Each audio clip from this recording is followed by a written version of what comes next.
Gaafa dhaqumoo yoo waa hir'atanii natti ka'anii kanaafuu ammumarraan himachuu barbaada. Baga wal hortanii baga baay'attanii ammallee nu bal'adhaa. Iskaandeebiyaan tun nama lakkoofsisii xiqqaa. Sirriitti dabalaatii ijoollee Oromoo Noorwee taate hedduu akka nu gootan abdiin qaba. Baga wal agarree. Waa hedduu keessa dabarre. Waan keessa dabarre kanaan hedduu isaa tuquun fedhu. Hedduu keessa dabarre garuu galatooma. Rabbiifis galanni haa ga'u. Isiniifis galanni haa ga'u. Mana hidhaa cabsitanii nu hin baafne. Seera jallate diriirsitanii nu hin baafne. Kana nullee isinirraa dheeyne. Mana hidhaa cabsitanii akka nu baaftan isin dhiisaatii qeerroo qarree Oromiyaa irraa dheeyne nu. Seera jallates akka diriirsitanii nu baaftan hin meeyne. Osoo seera jallate diriirsuu taate abbootiin alangaatii fi abbootiin murtii dhimma keenya ilaalanuu yeroo guyyaa lama sadii nu bulchan turan. Wanni nurraa isin eeyne isin dachaan nu gootan hamilee keenya eeguudha. Haa toltu, haa baddu, haa guddattu, haa xiqqaattu sabni kun miidhamee jira. Sabni kun hangafoonni keenya, abboonni keenya, akaakawoonni keenya warri nu dura qabsaa'e dhugaa qaba. Xurreen irra deemaa turan xurree dhugaati. Nulleen xurree tanarra deemnee saba kana bakkaan takka gahuu qabna jenneet walumaan carraa'ineet achirratti kan wareegamnu biraa wareegame warri hidhamu hidhamne. Kanaaf hamileen isin nu eeydanii kaayyoo sanarratti cichuu keessan, kan wareegame irraanfatuu dhabuu keessan, kan hidhame irraanfatuu dhabuu keessan, cabbii biyya kanaa keessatti baatanii hiriira hoggaa baatan mootummaan biyya sanii ni dhageessi osoo hin ta'in yookiin immoo faranjiin dhageessee nu baaftii fi osoo hin ta'in maatiin keenya jaallan keenya nu duubatti hafan hamileen isaanii akka cimu gochuu irratti hojiin hawaasa biyya alaa, hawaasa diyaasporaa keessattuu kan akka Noorweey kuni shoora guddaa taphate. Poolisiin nu jaalatte jetti. Rakkattee nu hiite malee. Hiriira keessan kana filaashitti gooteet kophee keessan dhoofitee nuuf itti turte jechuudha. Thank you. Hedduu galatoomaa. Hedduu isin hin boonna. Galatoomaa.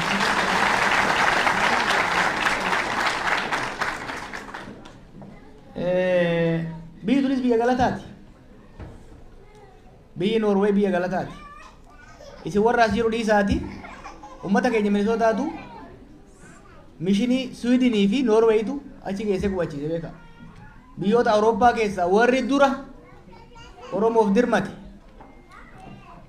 Oromoo rakkate biyya isaarraa ari'amee Somaaliyaa keessatti hoggaa Somaaliyaan kuftu rakkate warri dafee dhaqqabee fi qubachiisee guddisee aadaaf seenaa isaa kabajee afaan fi barsiisee afaan isaa kabajee fi nu bira dhaabate keessa biyyi tun biyya galataati. Dhugaa biyya isaanii waan hin jiru osoo hin ta'in biyya galataati. Biyya kana galateeffachuudhaaf dhufne dhokannee dhufne malee dheengaddas turre asirraa Osloo deemne Siwiidin deemne kana warra mootummaa isaanittis galata galfanne dhiyeessinee jirra. Isin warra as jiru qubachiisuu qofa osoo hin ta'in biyya keenya keessatti shiraaf sharrii deemu miidhaa uummata keenya irratti deemu dura dhaabbachuu irratti Security Council irratti bakka adda addaa irratti kallattiinis kallattii maleenis haqaaf dhugaa biyya keenya uummata keenyaa bira dhaabatan waan ta'aniif uummata galataatii gara fuulduraatis biyya kana keessatti cimtanii tokkummaa keessan cimtanii hawaasa keessan cimsitanii isinitti ufitti isin fudhachuu isaaniitiif akka isiniin boonan gochuu qabdan jechuudha. Dhugaa biyya gaarii jirtan baqataa gaarii ta'aaf ilmaan keessan lammii gaarii godhaaf hedduu isiniin boonan isaanis dhugaan isin jaa isaanii isiniin boon hoggaan dhaga'an illee nan boone. Kanaaf isinillee Noorwee illee galatoomaa Oromoon Noorwee galatoomaa jechuun barbaada.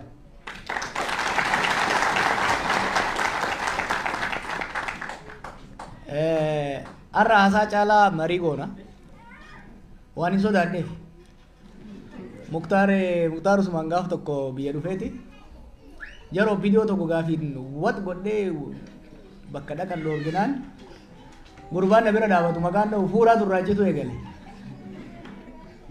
Ka asitti lafateetitti bakka atitti aangoo qabdutti agana si gaafate osoo Osloo dhayite dhaabata si fincaasisan jeen kanaafu Osloo irraa sodaa qabna jechuufi.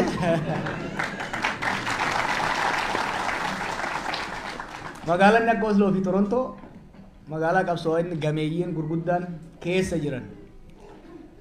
Ka qabsoo tana bakka isiin irraa kaate wajjiin ka'anii bakka isiin kuftetti kufanii osoo lafatti nafin ka'anii cabaanis okkolaa warra qabsoo tana asiin ga'e waan taatanii fi waan qabsoo waan keessa dabarree fi waan hedduu isinitti himuun namatti ulfaata. Hawaasa irraa hubatan malee hawaasa hubachiisuu barbaachisu miti. Hawaasa irraa baratan malee hawaasa barsiifnu miti. Kanaaf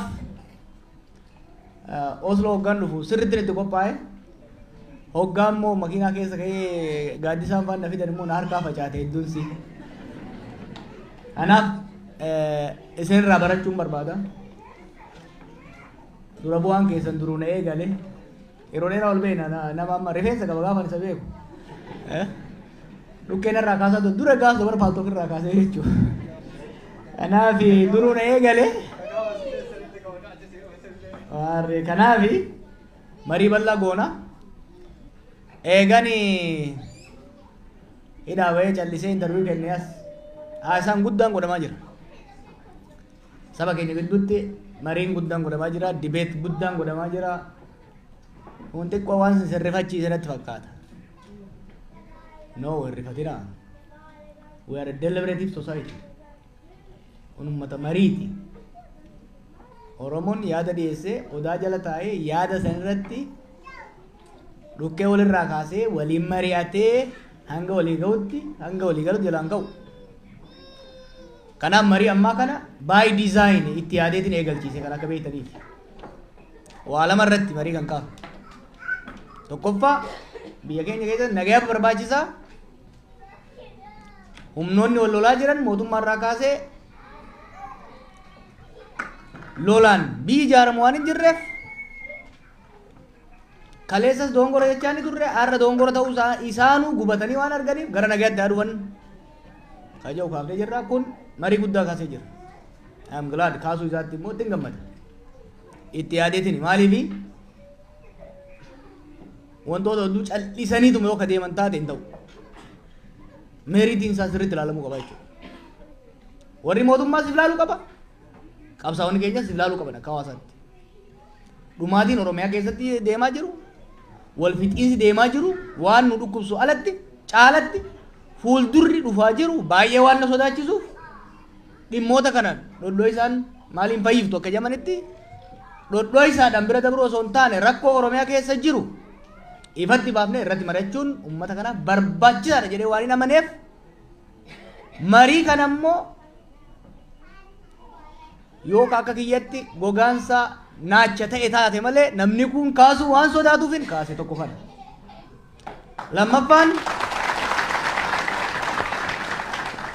Lammaffaan akeen ittiin deemnu ifaan ifa ta'uu waan qabuuf fafakkeessaa wal sobaa uummata kana sobaa deemuu hin qabnu. Kanaaf nu akka paartiitti irratti marreennee ejjennoo fudhannee ejjennoo dur qabnu kana deemnee mirkaneeffanne waan qabnu uummata kanaaf kan ta'u saba kanaaf kan fayyadu sirna federaalawaa dimokiraatawaa kan uummanni Oromoof sabaaf sablammoonni qeefii irratti fi bulchan biyya immoo waliin bulchan dhaabuu qabna kan jedhu yaada dhiyeessinee jirra jechuudha. Kana irratti hiriyoonni kiyya dhukkeen irraa kaasaa jiru. Kuni bareedaadha. Barbaadeetiin jechuudha.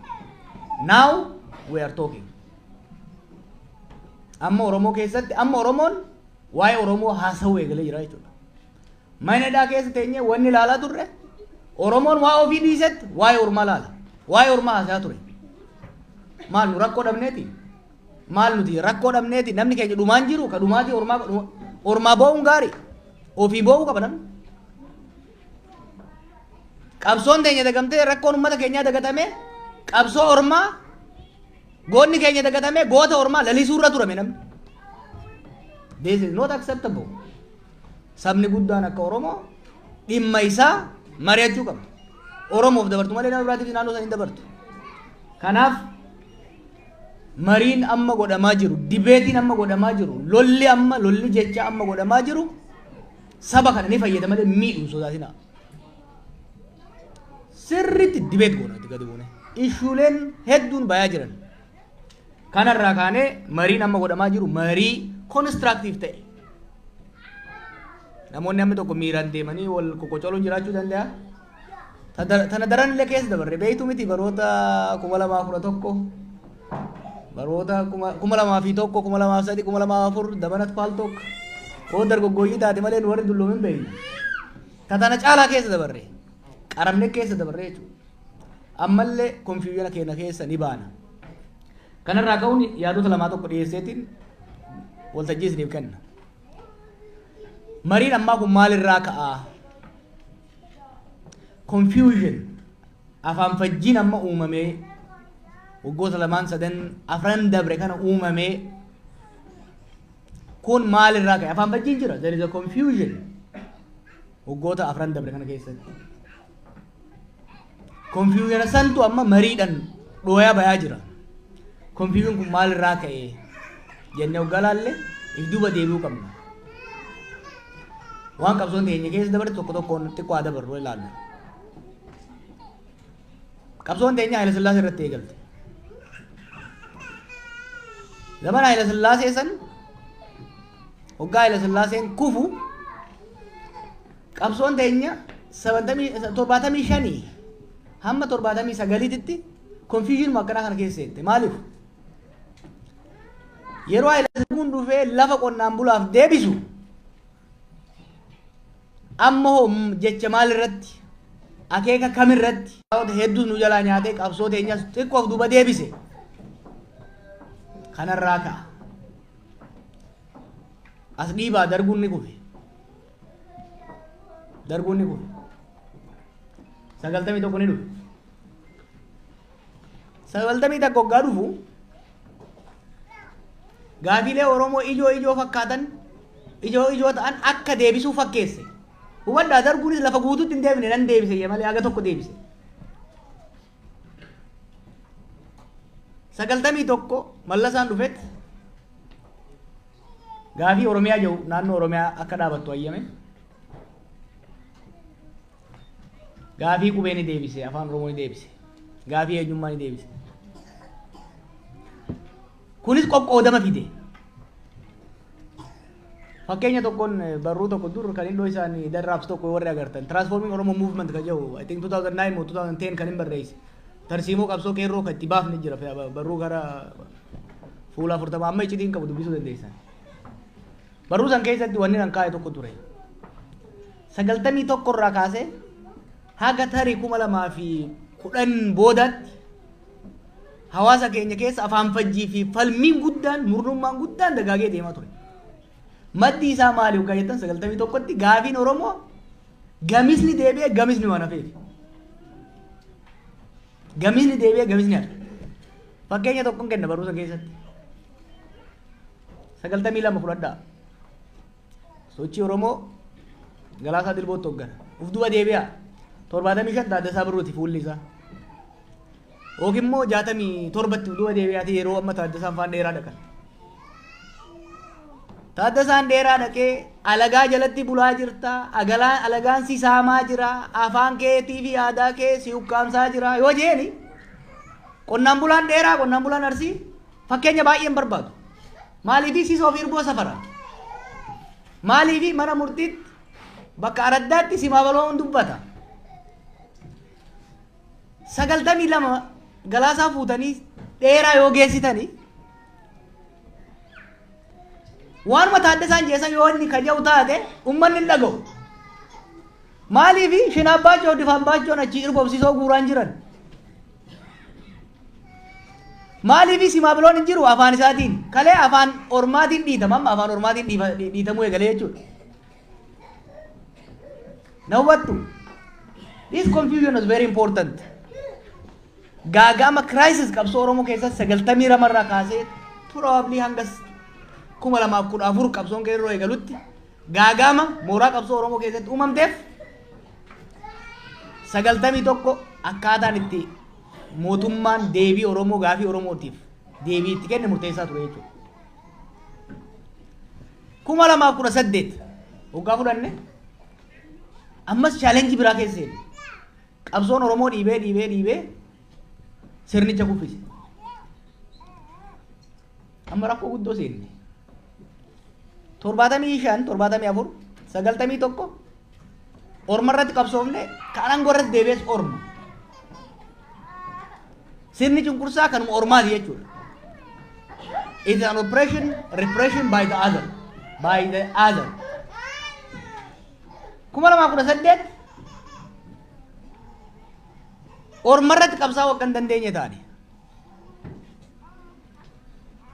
Keenyumatu mataa mootummaa qabate jechuudha. Maaliin jechuun jira? Hariiroon mootummaa Itoophiyaatii fi hariiroon uummata Oromoo jijjiiramas itti fufaas deemte waan ajaa'ibaati. 75 jijjiirama dhufe lafti amma tokko Oromoof hin deebi'e. Oromoo fi mootummaan garuu diina ta'anii itti fufan. Oromoon security threat Ethiopian state ta'ee itti fufe. 95 91 shoora qabsaa'ota keenyaatiin fi saboota birootiin sirni darguu kufe. Gaafiin Oromoo hamma tokko hin deebi'e. Irraa sharafamee deebi'e.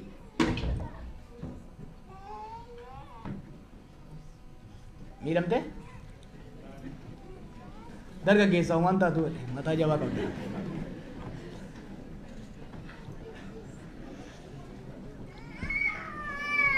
So, sirriitti akkana hubattan barbaada. Maaliif this is fundamental gara fuulduraa yoo adeemtu taate waan kan hubachuu. Hariiroo the relationship between Ethiopian state and the Oromo continue to be securitized despite so many changes. 95 lafti deebinaanis diinummaan mootummaa Itoophiyaatii fi ka Oromoo hin jijjiiramne mootummaanis Oromoo akka diinatti ilaalu Oromoonis mootummaa akka diinatti ilaalu itti fufe. 91 gaafii silaa ijoo Oromoo jedhamu hammi tokko hin deebi'e garuu Oromoonis mootummaa akka diinatti ilaalu itti fufe mootummaanis Oromoo akka diinatti security threat itti ilaalu eegale itti fufee jechuudha. Jijjiiramni jira beeka hamma tokko lafti deebite hamma tokko gaafiin afaaniif gaafiin naannoo deebi'e 91 2018 Orma qabsoomne Orma ofirraa kaafne keenya ol baafne.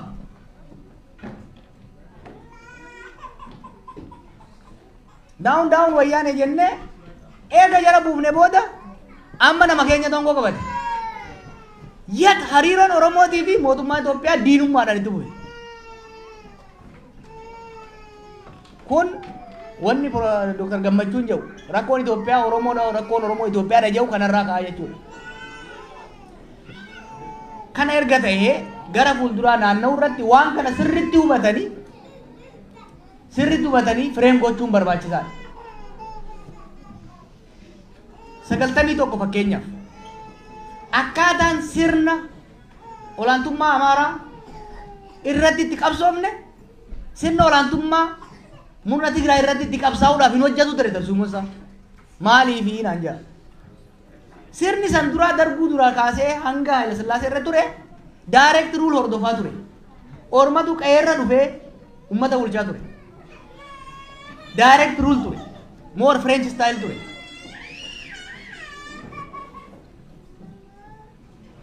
Sagaltamii tokko booda ka dhufe sirni Mallasaa immoo indirect rule keetumaan si saama ifi sin saamu.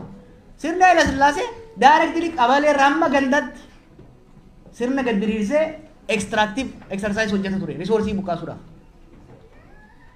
Sirni wayyaanee immoo tooftaan sun waan hin hojjetiniif nama gahaas ka Oromiyaa guutuurra qubachiisu waan hin qabneef gaafii Oromoo hamma tokko hin deebise. Garuu dantaan isaa guddaan aangoo fi qabeenya waan tureef qabeenya immoo jallaa nu keessaa filateen saamuu fi dhiituu ajjeesuu itti fufee jechuudha. Indirect rule itti deebi. Kanaaf tarsiimoon keenya kan hanga 91 fayyadamaa turre tarsiimoo direct rule yookiin immoo sirna bittaa kallattiidhaa kan alagaa irratti kan bocame ture. 91 booda immoo tarsiimoo keenya jijjiiruu qabna ture. Tarsiimoo keenya jijjiiruu qabna. Tarsiimoo keenya jijjiiruudhaan tooftaaf tarsiimoo sirna gita bittaa alkallatii ta'e indirect rule ta'e itti qabsaa'uuf nu baasuu qabna turre. Kana gochuu irratti hin danda'amne. Marii fi qoqqoodamni abaa'oo keessa seene kanarraa dhufe.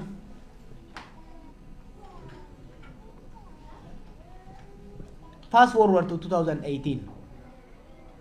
Laaftutti hin ilaalina.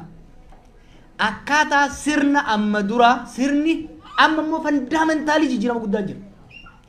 Hubadhaa isin jee hiriiroon mootummaa Itoophiyaatii fi the state. Itoophiyaan steetii fi Oromoo diinummaa irraa hin jijjiiramne. Garuu akkaataa humni aangoo qabate itti bitu tarsiimoon mootummaan the state the way the state tries to handle the Oromo question strategiin isaa jijjiiramaa dhufe. 2018tti nama keenya aangoo qabate. Dura hamma san duraatti gita bittaa ormaa jala turree kolonii ormaa jala turree kana jechaa turree mi jaran. Amma immoo waan jibbannullee dhabne maaliif orma jala hin jirru. We must understand kana sirriitti hubachuun barbaachisaadha. Gara fuulduraa deemnee yoo jennu taate dubbiin 2018 booda hariiroon sirnichaatii fi uummataa diinummaa ta'ee itti fufus tooftaaf tarsiimoon sirnichi ittiin deemu kan sirnoota amma duraatirraa adda ta'uu hubatuun barbaachisaadha. Takka jeen irraa bu'a. 75 sirni darguu gaafii lafaa deebise. Gaafii belbeltuu yeroo sanii gaafii lafaa turte deebise. Gaafii belbeltuu gaafii lafaa turte deebise. Eega gaafii belbeltuu deebise maaliif Oromoo wajjin diina ta'e itti fufe? Maaliifi sababni isaa Oromoon gaafii paakeeji ta'e qaba. Gaafii sadii jenneera amma dura. Abbaa biyyummaa jalatti kan deebitu. Eenyummaa ofii kabachiisu.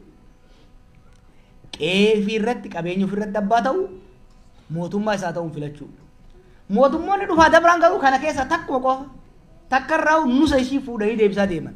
Kanaaf Oromoon gaafii deebite sanii hin gammadaa hin dammaqa taafte sanii immoo qabsoo isaa itti fufa. Qabsoo isaa itti fufuun sun immoo mootummaa san ni darara.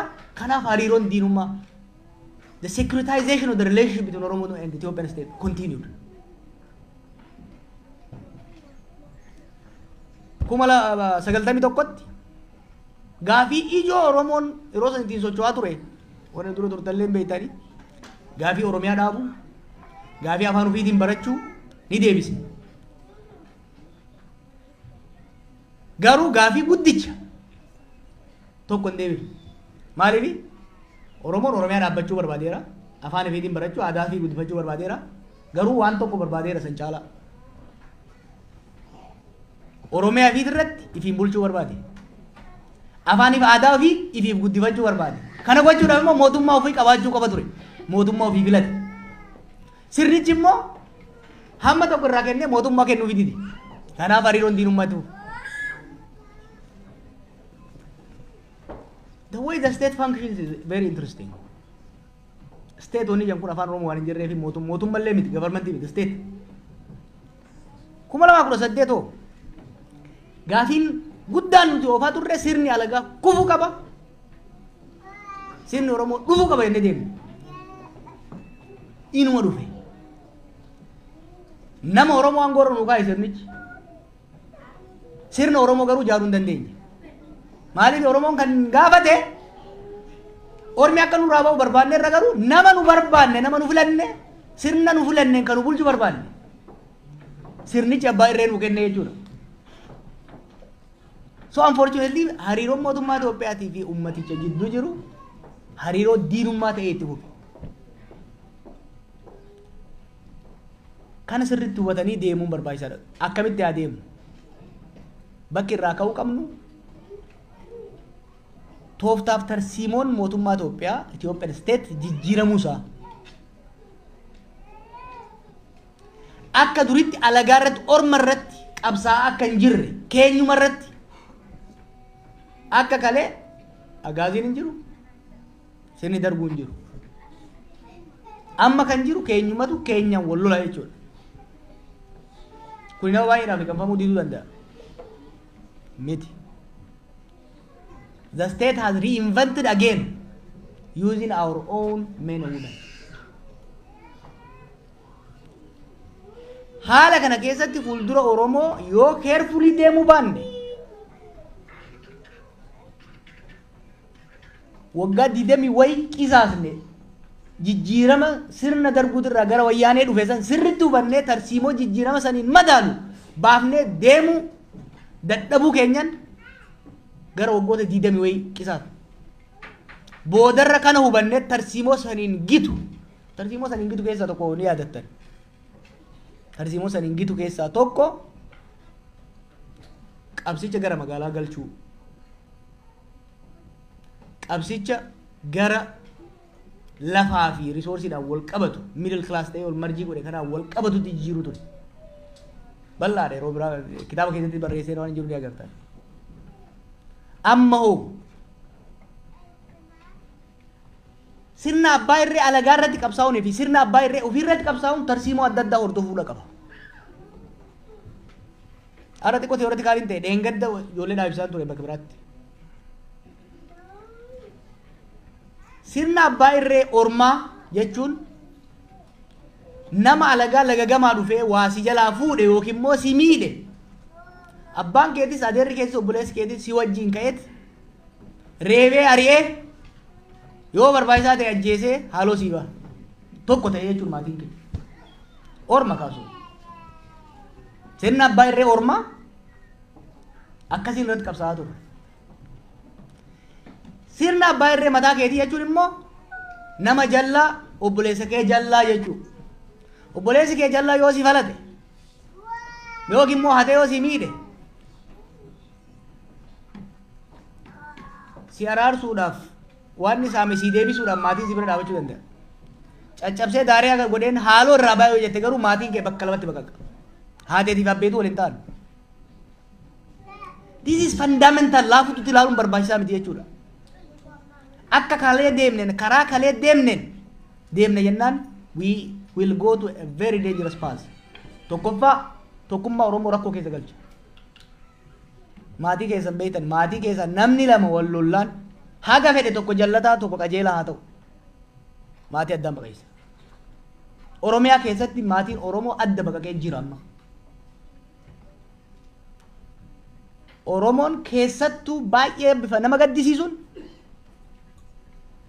sheexana kan godhaa jiru hin beeynu keessattuu Wallagga keessatti, Shawaa Lixaa keessatti, Shawaa Kaabaa keessatti, Gujii lamaan keessatti nama jajjabaa qofatu ajjeefama. Jaarsa jabaa, abbaa qabeenyaa jabaa, barsiisaa jabaa kan nama walitti fiduu danda'u. San qofaa miti. Walajjeechan ta siyaasaa bira dabartee kan dhuunfataa jirta. Personalized violence is coming.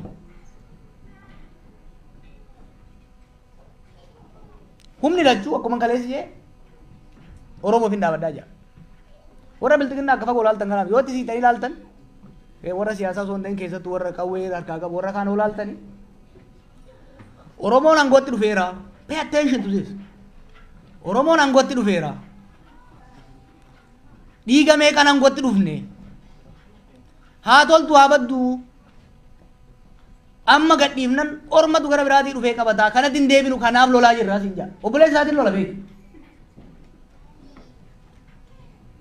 Waraanni bilisummaa Oromoo bosona jiru immoo qabsoon Oromoo butamteerti. Oppidiyoon alagaatti galtee nama keenya miidhaa jirti cabsuu qabnaa hidhee lola. Lama ta'ee wal cabsaa jira.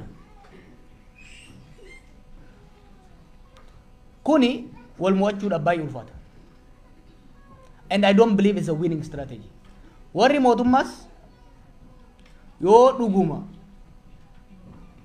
hundallee ta'uu baatu yoo dhuguma Oromoo ajjeesuudhaan ilmaan Oromooti wal loluudhaan ilmaan Oromooti wal rukutuudhaan amma yeroo tokko waan hogganni Oromiyaa bulchu tokko hoggaa gadi ba'ee shanii ammanaa damassasne jedhu nama dhaga'ama. Maaliif obboleessa isaati kan fixe vice versa gara kaanitti sogaatu namummaa qofaa miti obbolummaa qofaa miti kan isin jechaa jiru maatuma isaa adda baqaqsaa jira. The Ethiopian state has found a new way ammas akkaataa itti perpetuationii Oromoo irratti gootu kan ittiin fufaa jirti jechuudha. Kanaaf marii bal'aa gaafata. Chaalenjiin amma Oromoon isa mudataa jiru ta'amma duraatirra jabdu maaliifi ta'amma duraa ta'alaat turte ta'amma duraa ta'alagaat turte ta'amma duraa ta'ormaat turte amma ta mana keessatti rakkoo mana keessaa immoo mana keessatti fixatan kanaaf hoywaataa turre rakkoon mana keessaa tuni mana osoo isin hin diine isin akka kachiisuun barbaada isin kadhachuun barbaada mana kana osoo hin diine mana waggaa 50 kan utubaa bakka tokko dagalee bakka tokko lafee teenya dhiiga teenya wali qabnee haga tokko jaarree yeroo kabaan nu hafu kanatti ilmaan mana keessa wal loluu eegalte kana osoo manni kun hin diigamne fala itti barbaaduu baannaan rakkoo guddaatu uumama. Bilisummaan barbaannu biyya teenya irratti abbaa biyyaa ta'u qabeenya keenya irratti amma barra Wallaggaa fi Shawaa Lixaa keessatti hiraara irra ga'urraa uummanni zabanni wayyaanee osoo nu deebi'e jechaa jira. Ni beektanii maatii keessan yoon soomee gadhaa gaafadhaa. The anarchy, lawlessness. Kanaaf wanni waa'ee nagaa haasayaa jirruufis mootummaa jaalannee yookiin woboo jaalanneeti miti. Wotaaddaraa walaa fi tusurra koon qabu. Konsekwensiin isaa itti aanee wanti dhufu baay'ee waan nu sodaachisu. Qabsoo Oromootitti illee guufuudha malee gara fuulduraa waan hin tarkaanfachiifneef. Oromoon kan qabsaa'e hiyyummaa keessaa ba'uudhaaf. Mootummaa isaa ta'uu filatee abbaa irree jalaa ba'uudhaaf. Qe'ee isaa irratti nagaan ollaa wajjin nagaan qotatee daldalatee jiraachuudhaaf. Har'a garuu warri godinoota xiqqoo nagaa qaban irraa dhuftan illee hedduun boonina.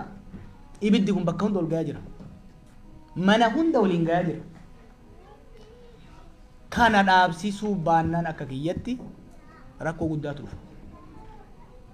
Kanaaf akka kaafaa'uttis akka mataa kiyyattis wanni jechaa jirru wanni amma ta'aa jiru kun qabsoo Oromootiif guufuu guddaa Oromummaa fi Oromiyaadhaaf balaa hamaa fidee dhufaa waan jiruuf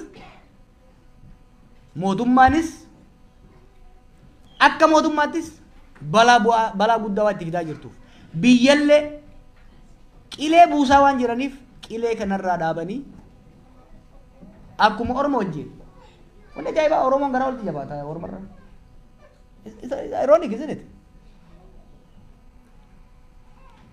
Ani hedduun gammada uummata Tigraayiif isin qabsaa'uu keessaniif hedduun isin hin boona haaloo akka hin qabanne uummata dhugumaan mirga namoomaatiif qabsaa'u akka taatan mirkaneessitanii jirtan. Uummata Tigraayiif gargaarsi dhaqaa jira dabalee dhaquu qaba. Oromiyaa keessatti uummanni miliyoona tokko tuqaa 5 buqqa'ee jira. Abbaa kanaa jee namni garagalee ilaalu hin jiru. Namni tokko. Oromiyaa keessatti guyyarra namni 10 20 dhibbaan ajjeefamu. Loltuu miti kan isin jechaa jiru. Jaarsi biyyaa, qonnaan bulaan, daldalaan, dubartiin. Akkuma deengante Jarmanitti jee namni abbuma argeetu ajjeesa, poolisiin ni ajjeesa, kun ni ajjeesa, kun ni ajjeesa. Eenyu du'e? Eenyutu ajjeese? Maaliif ajjeefamee hin jiru fuudhanii nu awwaalu? Namni desensitized ta'aa dhufe. Kun immoo fuulduree keenya irratti rakkoo guddaadha uumaa. Kanaaf hamma dandeenyetti humnoonni jiran waan mana keessaa kana sirriitti naa jabeeffadha. Akkatti namni keenya orma caalaa walitti garaa jabaatu. Lola ormaa araaraan fixanii wallola orma wajjin qaban araaraan fixan. Ka ilma ayyaa wajjin qaban immoo qawween fixuu barbaadan. Waay! Kanaaf kanuma jechuu barbaada. Inaas hojii garuu namni mirkaanii buna kanan si'a galatooma ceerraa isin kenna.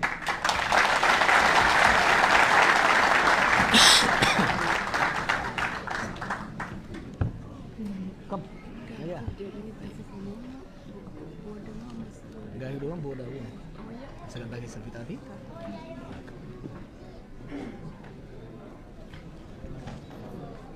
Dia mau cinta.